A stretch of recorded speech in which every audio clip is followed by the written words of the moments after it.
There is scathing criticism of the RCMP tonight. The Federal Information Commissioner says the RCMP's inability to respond to access to information requests on time has reached a critical point and needs intervention. The Commissioner launched a special investigation into the RCMP last year for repeated and systemic violations of the Access to Information Act.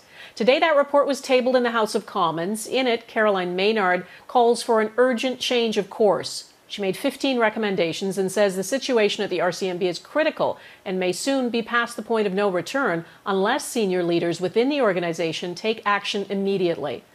The RCMP had more than 9,000 active requests for information during the fiscal year that ended March 31st, 2020. It managed to close 54% of those. That's the lowest rate of any major federal department.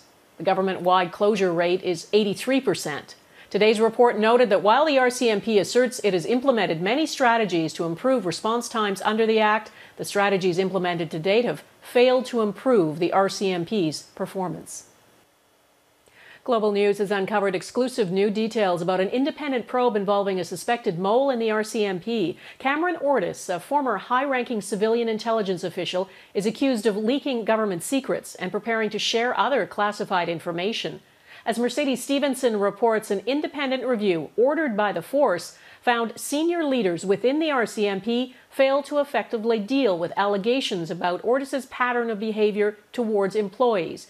And the entire episode has had a serious impact on Canada's national security.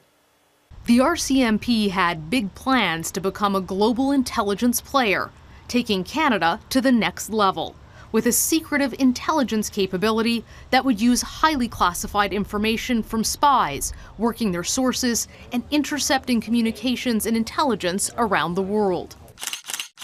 In 2016, Cameron Ortis was handpicked to lead the Mounties National Intelligence Coordination Centre. His role included setting up so-called high-side intelligence, highly classified information usually gleaned from allies. But there were signs of trouble early on. Just months in, employees were complaining to RCMP leadership that Ortis systematically targeted them, dismissing their work as garbage. Global News obtained key portions of an internal report prepared by former RCMP Assistant Commissioner Alphonse McNeil, tasked with looking into the employees' allegations. McNeil doesn't mince his words on what he found. McNeil describes the top brass unwillingness to act as a failure in leadership. There were so many red flags, said one employee.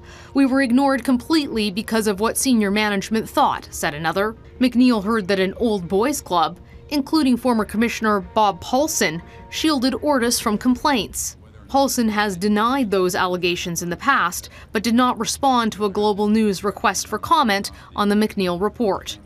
The report also says Ortis and RCMP leadership dismissed employee complaints as staff upset with major organizational changes being introduced. Jessica Davis, a former CSIS analyst, says that scenario is especially concerning. Probably would have enabled him to engage in some of the alleged criminal activities for a much longer period of time without any suspicions being levied against him on that front. Commissioner Brenda Lucki has defended the force's response. Once the RCMP became aware of the alleged activities, we worked with partners to take immediate steps to safeguard the information. But Davis says the Ortis case has damaged the Mounties' international reputation. Mr. Ortis's arrest certainly dealt a significant blow to the RCMP and that organization specifically.